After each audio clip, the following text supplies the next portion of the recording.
¿qué tal? Bueno, vamos con otro programa de otro vídeo de preguntas y respuestas. Bien, por favor, si no estáis suscritos, darle a la tecla de suscribirse.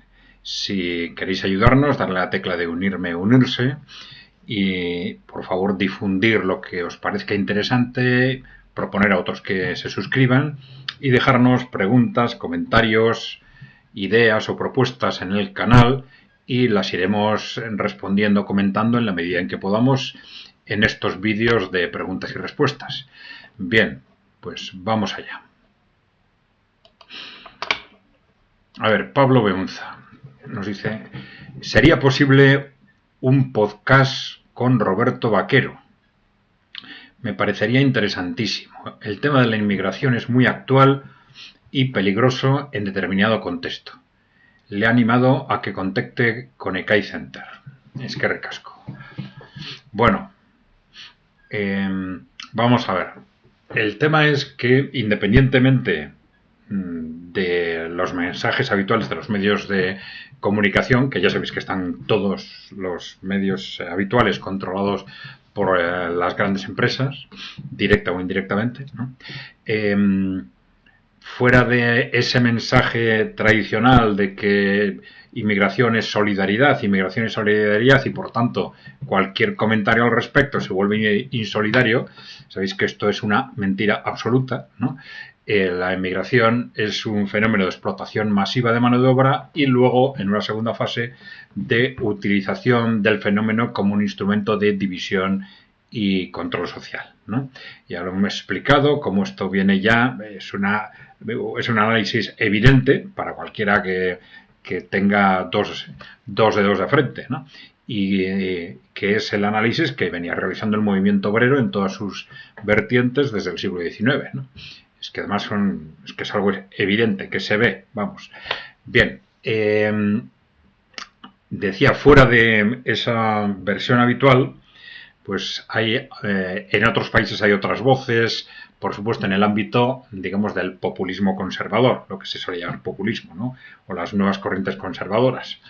Y también, según los países, en corrientes pues de la tradición progresista de izquierda anticorporativa, si se quiere, ¿no?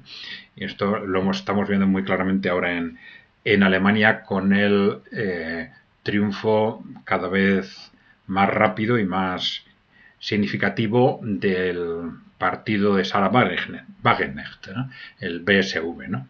Bien, en el Estado, por eso hace referencia a Roberto Vaquero, hay algunas voces que están hablando en este sentido. Bueno, se está hablando poco a poco cada vez más. Es evidente que el tabú se estaba rompiendo muy rápido y que todo este fenómeno se va a disolver, va a caer, porque es tan absurdo y tan destructivo que, como el conjunto del posmocapitalismo, se va a derrumbar enseguida a medida que se empiece a hablar de ello, ¿no?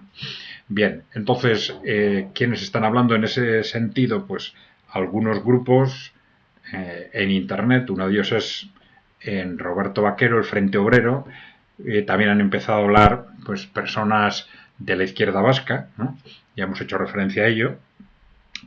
En el caso de Roberto Vaquero, ya hemos dicho que nos sorprende sobre todo la falta de referencia, aunque tengo que reconocer que no conozco con detalle digamos los programas o las opiniones ni de Roberto Vaquero ni del Frente Obrero, pero me sorprenden todas esas interpretaciones.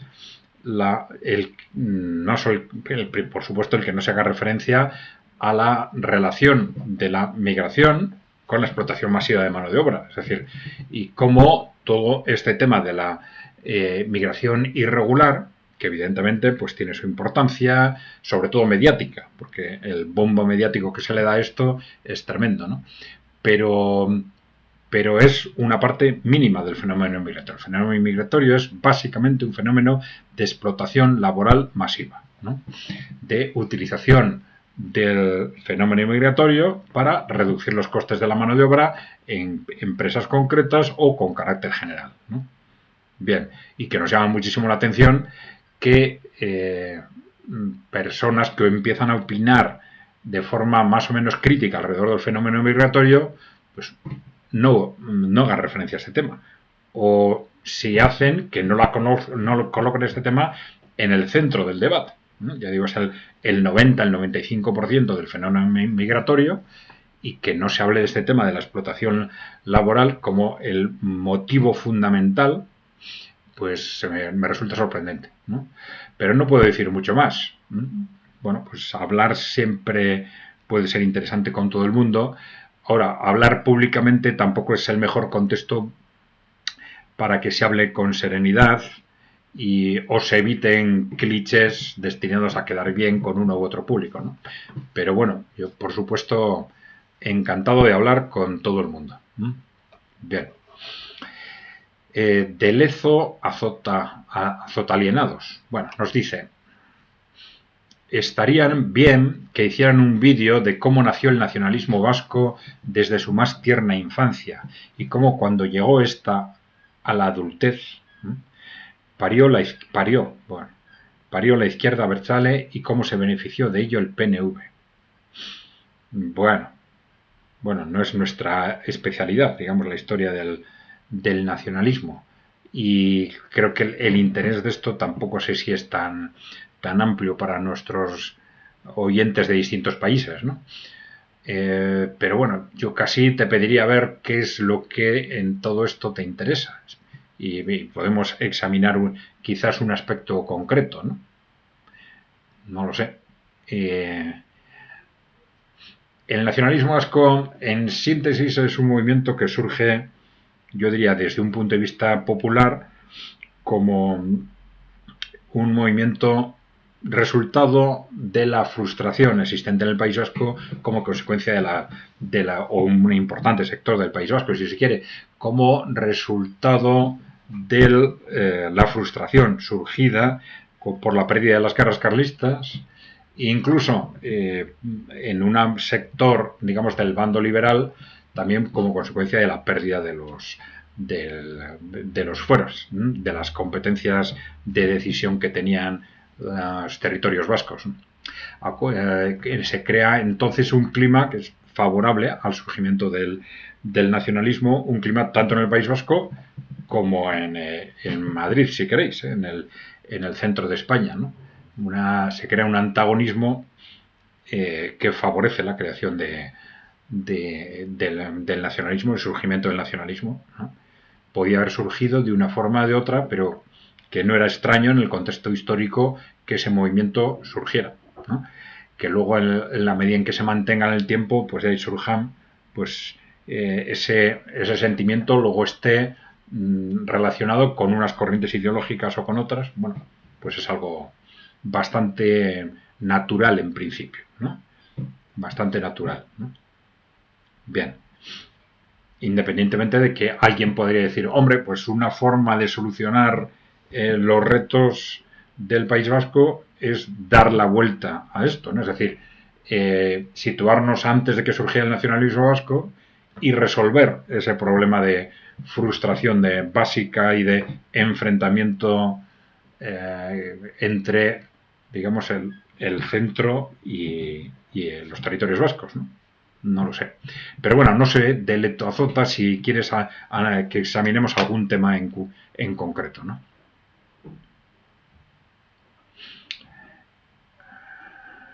Vamos a ver. José Fernando López Herrera. No encuentro tu interesante análisis sobre cómo las élites corporativas provocan las migraciones para perpetuar la mano de obra barata, además de facilitar la confrontación social entre el 90% de la ciudadanía, que es la que depende de un sueldo. No, vamos a ver.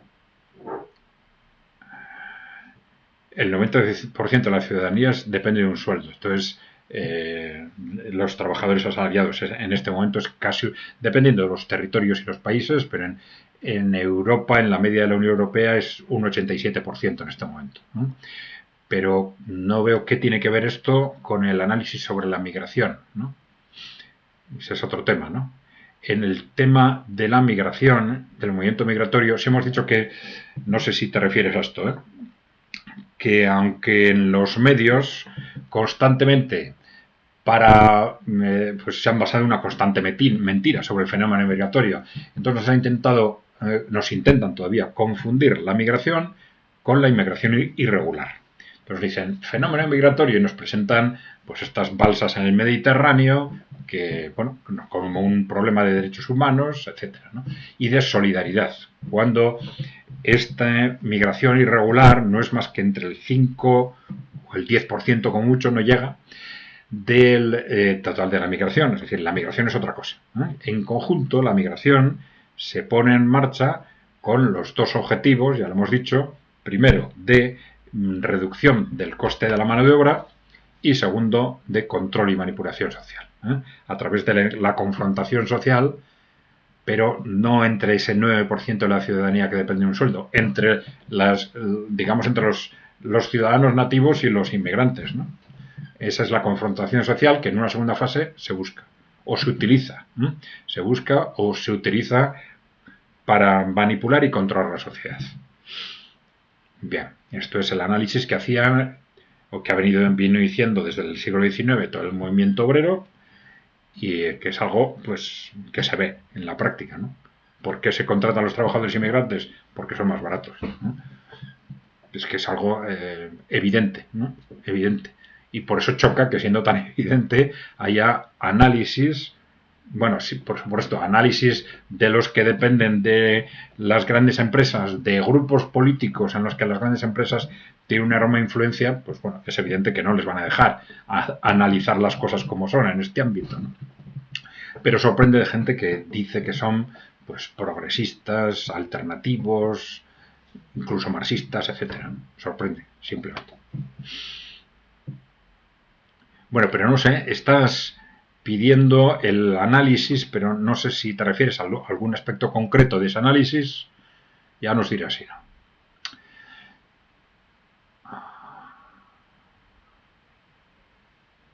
Vamos a ver, user VF8VV. Dice, la mayor parte de la ciudadanía occidental sabemos perfectamente qué está pasando en esta guerra y otras. Se está refiriendo a la guerra de Ucrania. Espero que el resto despierte antes que nos metan en el conflicto directamente. No lo sé. Esto que dices de que la mayor parte sabemos perfectamente lo que está pasando. Una minoría importante sí. Pero la mayoría, digamos, por lo menos yo diría que esa mayoría que se deja arrastrar en su opinión por los grandes medios, pues es muy difícil que sepa realmente lo que está pasando, ¿no? Y es lógico que, por ejemplo, se posicionen en principio de forma, vamos a decir, solidaria con Ucrania, ¿no? Claramente, ¿no? Porque claro, primero no sabían nada de lo que estaba sucediendo alrededor de este tema, hasta que de pronto, un día en las televisiones, les empieza a decir, Rusia ha invadido Ucrania. Joder, pues qué malos son, ¿no? Qué malos son los rusos, ¿no?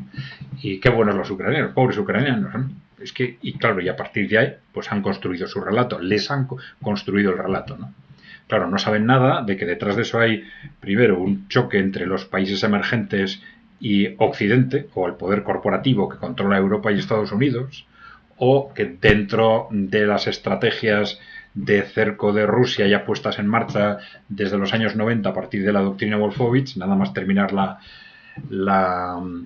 Guerra Fría, pues ha habido toda una estrategia de cerco de Rusia que culmina con un golpe de Estado que dimos nosotros mismos, Europa y Estados Unidos, en Ucrania para quitar a un gobierno que era corrupto, como fueron todos los gobiernos ucranianos, que era corrupto pero democrático. Dimos un golpe de Estado para poner un gobierno obsesivamente antirruso y que se armara para que se armara hasta los dientes para configurarse como un ariete contra Rusia, ¿no? De esto no saben nada esa mayoría, yo creo, ¿eh? Por eso me cuesta pensar que la mayor parte de la ciudadanía occidental sabe perfectamente lo que está pasando. No lo sé. Dices, espero que el resto despierte antes de que nos metan en el conflicto directamente. Vamos a ver, claro, esto cambia según los países, ¿no? Evidentemente, claro, tenemos países como Hungría o Eslovaquia que están ya incluso los gobiernos claramente posicionados en una posición anti-OTAN en este conflicto, ¿no? Y claramente enfrentados a la Unión Europea. Otros, pues igual, por ejemplo, Austria está más o menos distante, ¿no? Y luego se ve cómo están surgiendo a través de, por un lado, de las derechas conservadoras y por otro lado de esas nuevas fuerzas de izquierda como el partido de Sara Wagenknecht, que está surgiendo en la opinión pública una oposición que según los países pues igual llega a un 30-40%, ¿no? Ahora, eso es muy posible que vaya cambiando en función del contexto, pero también es cierto que si vamos a un contexto bélico, pues probablemente al revés, se cierre todavía más el grifo, se censure ya de forma todavía más directa Internet y se evite cualquier tipo de opinión contraria, ¿no? En caso de que ya vayamos a un contexto de guerra, ¿no? Bueno, pero bueno, de todas formas, el freno, yo creo que si no pasa mucho tiempo, como para que la opinión pública en Occidente despierte suficientemente, el freno va a venir por parte de los países emergentes, ¿no? Es decir, del miedo que tengan al final la OTAN a un enfrentamiento directo con Rusia y con los países emergentes, ¿no?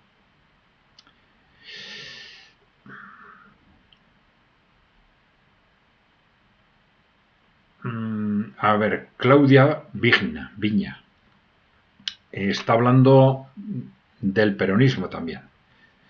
Bien, dice, Argentina tenía muchos comunistas y anarquistas llegados de Europa y eso fue lo que frenó Perón.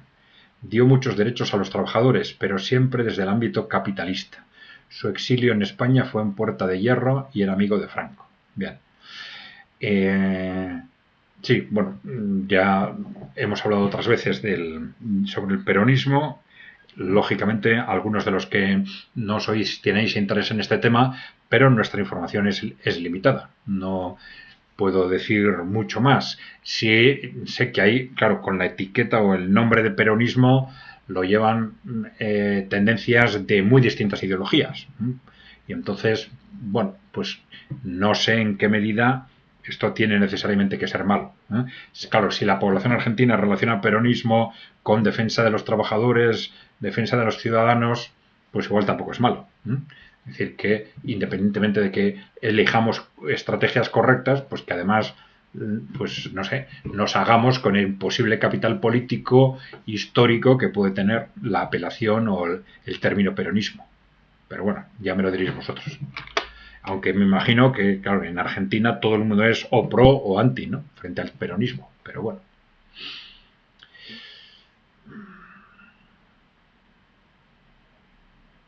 A ver, Gurutejaur. A ver, gracias por tus análisis. Nunca has nombrado a Bill Gates como perteneciente a estas élites.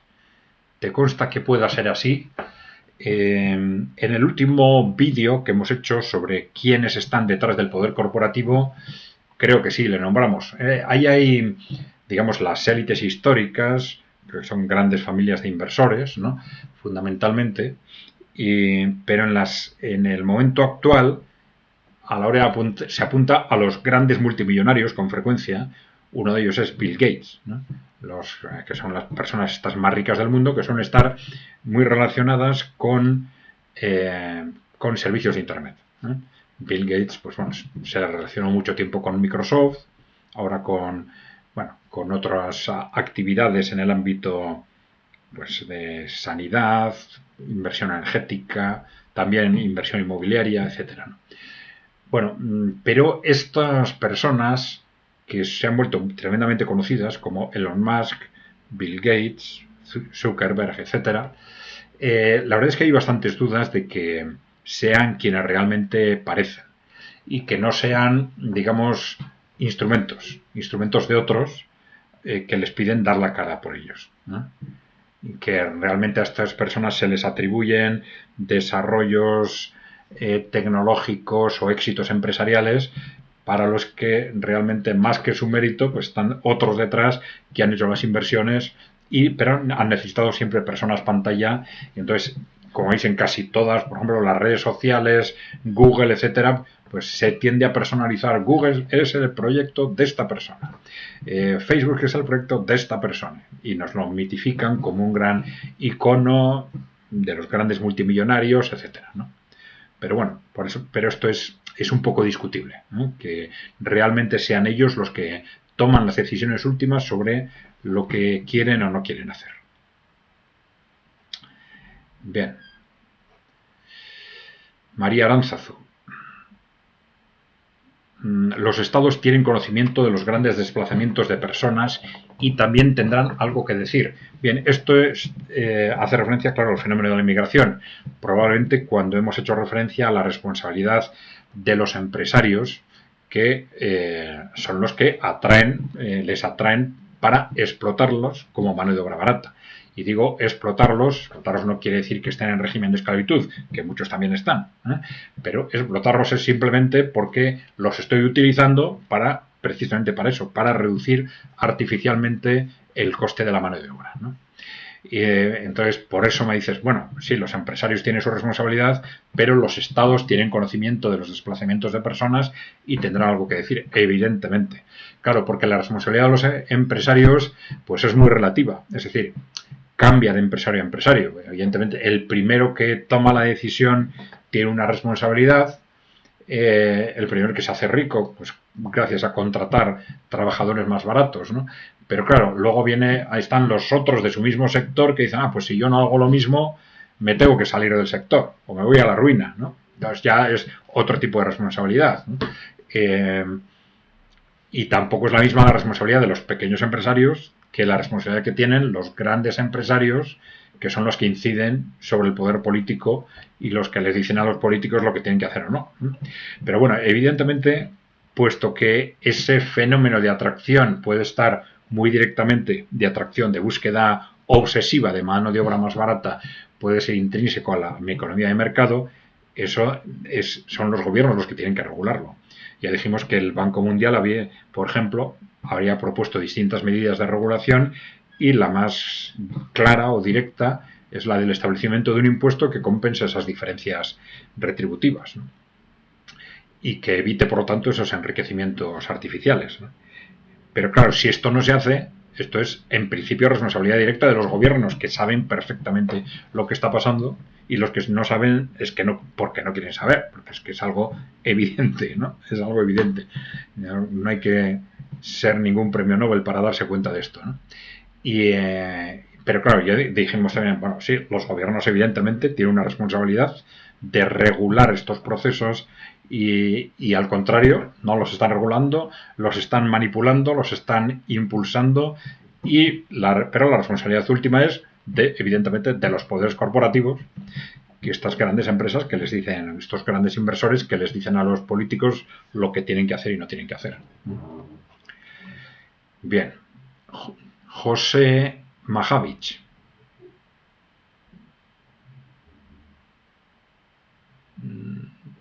Sí, ahora esto ya lo habíamos recogido. Hablas de ese libro de neoingeniería, pero que no sé, lo tengo que buscar. A ver si recuerdo.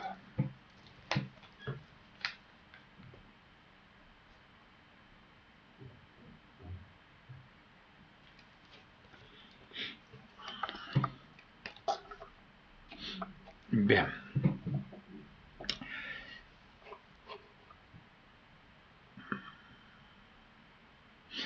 Juan Jesús Castañeda nos dice, por lo visto no es causa de conflicto entre grupos de inmigrantes y población autóctona la imposible convivencia entre culturas absolutamente diferentes. Es posible que el señor Zelaya todavía no haya tocado este tema porque no sabe ni por dónde empezar. Haga un esfuerzo, señor Zelaya. Vamos a ver. Pero no sé si imposible, pero es evidente que culturas muy distintas que de pronto se encuentran en el mismo sitio, pues pueden chocar. Eso es evidente. Y que hay muchas posibilidades de que ese choque se produzca.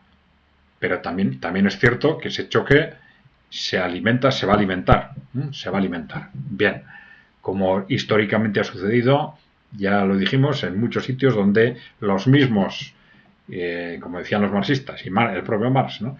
Los mismos empresarios que llevan los trabajadores migrantes luego financian a unos trabajadores y a otros para que se maten entre ellos, ¿no? Bien, pero el tema es, tú dices, imposible convivencia entre culturas absolutamente diferentes. Bien, pero la cuestión es, ante eso, ¿qué hacemos? ¿Qué hacemos? Porque pues hay que buscar primero las causas de que esto haya pasado y hay que buscar las soluciones, ¿no? Hay que hacer un análisis racional. Entonces, para poder buscar las soluciones, hay que analizar las causas con objetividad y si analizas las causas, pues llegas a donde hemos llegado nosotros. Pues que es algo evidente. Bien. Alfas J. Sí, en relación con este tema de la inmigración, las palabras al respecto de este líder de izquierda vasca, Arnaldo Otegi, Alfas J dice, absolutamente espectacular, no caben más verdades en 15 minutos, economía pura y dura y sentido común. Sentido común, sentido común. A los trabajadores extranjeros se les contrata porque son más baratos. Si no hay otra. Esto se está diciendo desde el siglo XIX una y otra vez. Entonces, ¿por qué no se dice y por qué los que ahora están hablando de este tema supuestamente desde ámbitos, digamos, progresistas, incluso marxistas y tal, es que evitan este tema? Si es lo que nos dice con claridad que los que no son responsables de este tema son los inmigrantes. Son responsables los empresarios, de cierta forma, ya hemos dicho que con matices y hay situaciones muy distintas, los políticos, que nos están engañando durante 30 años diciéndonos que es un tema de solidaridad y esto es una absoluta mentira, y el poder corporativo que les dice a los empresarios, ya lo he dicho otra vez, lo que les dice lo que tienen que hacer, lo que pueden hacer y lo que no pueden hacer, ¿no? Bien.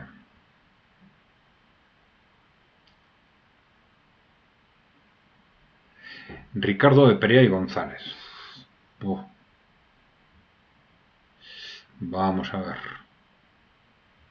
Excelente exposición sobre la que desearía hacer algunas organizaciones. Digo porque son casi 2 páginas, ¿no? Casi 2 páginas. Vamos a ver si podemos decir algo al respecto, ¿no? A ver, dice algunas observaciones. En efecto, la inmigración masiva tiene de su parte el interés egoísta de explotación de los emigrantes y de los autóctonos, cuyo sueldo se rebajan ante el aumento de mano de obra barata, la inmigrante. Bien. Además de miserabilizar a los jóvenes autóctonos, también se desplaza a muchos trabajadores de edad madura que tendrían más fácil hallar trabajo si no tuvieran en su contra la importación de gran cantidad de jóvenes. Esto es interesante, trae algo concreto. La imposición de impuestos más altos correctivos por la colocación laboral de inmigrantes me parece una ingenuidad y medida ineficaz.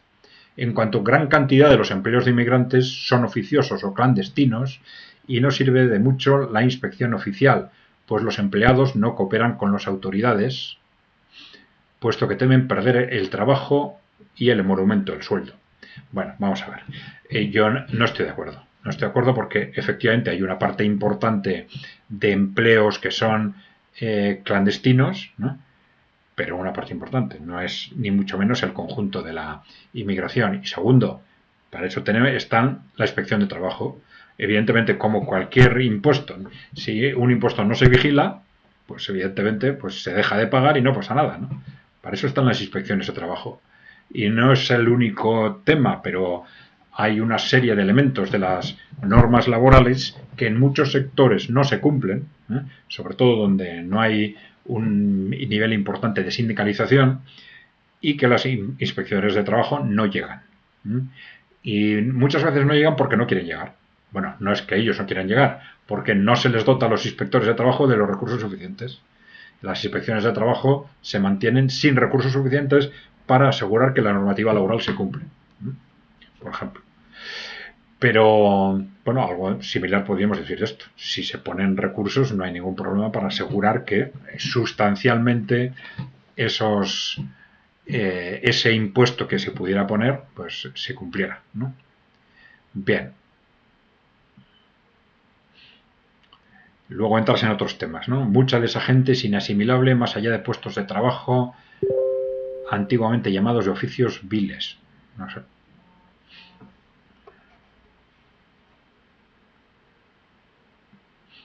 Además están subsidiados por el Estado. Bueno, algunos están subsidiados, ¿no? No todo.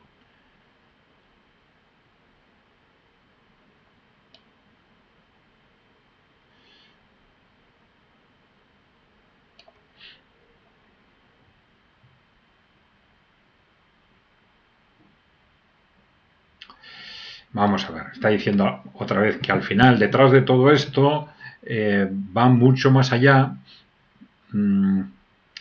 de la motivación puramente laboral o de beneficios mezquina por parte de muchos empresarios, ¿no? Entonces habla del cómo el Estado está tolerando, pero yo creo que está mezclando lo que es el fenómeno de migración con la existencia de bandas, de delincuencia, etcétera, ¿no?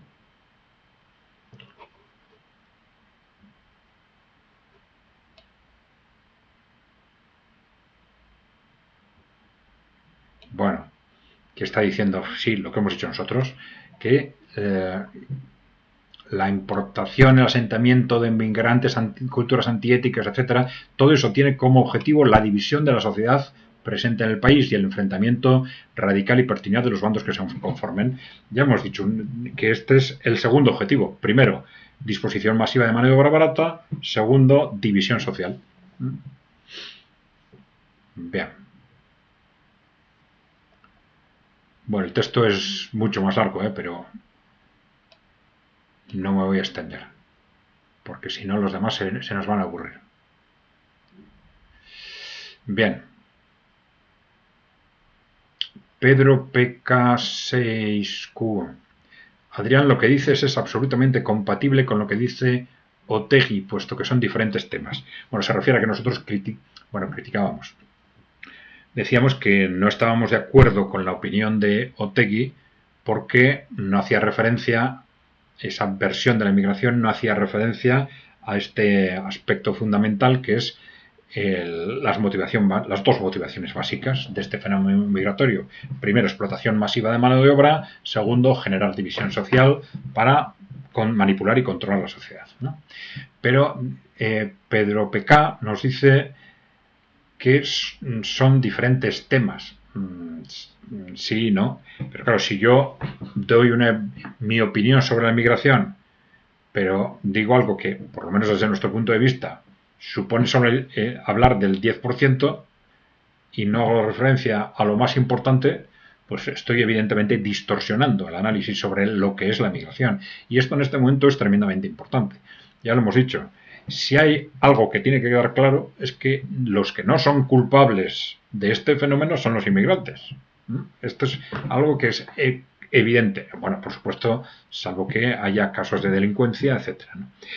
Pero esto se ve con claridad si nos damos cuenta de que el origen del fenómeno es precisamente el que se les trae para explotarlos. Entonces, si no lo identificamos así, pues parece que es algo caído del cielo y los ciudadanos van a reaccionar de mala forma frente a esto, ¿no? Como ya está pasando en algunos casos y en algunos países, ¿no? Entonces, compatible en el sentido de que no hemos dicho, pues esto que has dicho no es correcto, sino que decimos que te falta decir todo esto. Bueno, pues sí, puede ser en ese sentido compatible, pero claro, decir solo una parte de la verdad, una parte minúscula frente a sin explicar la causa fundamental, pues no sé. David García. A ver, también sobre el tema migratorio. Creo que solapa es una cuestión también importante respecto a la inmigración, y es el contexto cultural que traen en muchos casos muy reaccionario.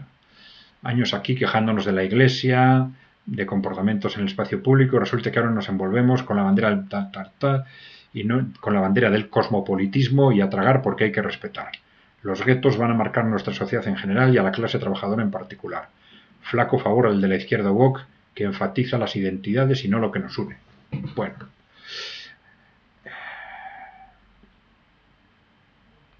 Bueno, Sí, contexto cultural distinto, pero yo tampoco estoy tan de acuerdo la demonización cultural, ¿eh? Y ya he dicho, hombre, evidentemente hay cosas de otras culturas que no nos gustan, porque precisamente no están adaptadas a nuestro entorno. Por eso no son nuestras culturas, sino son de otros países, ¿no? Y hay cosas que pueden ser buenas para esos países y otras que pensamos que quizás que no. Pero yo creo que hay que ser muy prudente a la hora de criticar de forma masiva a otras culturas o, o agredirlas, sobre todo, ¿no? Sobre todo si estamos prescindiendo de la cuestión de fondo. Si no decimos, bueno, vale, pues aquí hay un problema porque de pronto tenemos un montón de habitantes que tienen una cultura, una religión distinta, etcétera, ¿no? Y bien, pero si no decimos por qué les hemos traído, para qué, pues, o quién ha impulsado todo este proceso, no vamos a apuntar soluciones, ¿no? Hay que repetirlo, aunque haga falta repetirlo 1000 veces, ¿no? Pero hay que apuntar al origen y las razones del proceso para poder apuntar a las soluciones, ¿no? A ver, bueno, ya llevamos 35 minutos, creo. Bueno, pues lo vamos a dejar aquí, si os parece. Por favor, suscribiros si no estáis suscritos, darle a la tecla de unirme o unirse si queréis ayudarnos, difundir la información que os parezca interesante, proponer a otros que se suscriban y dejarnos preguntas, comentarios, ideas o propuestas que las iremos comentando en la medida en que podamos a través de estos vídeos de preguntas y respuestas. Bien, pues nada más. Un saludo. Gracias.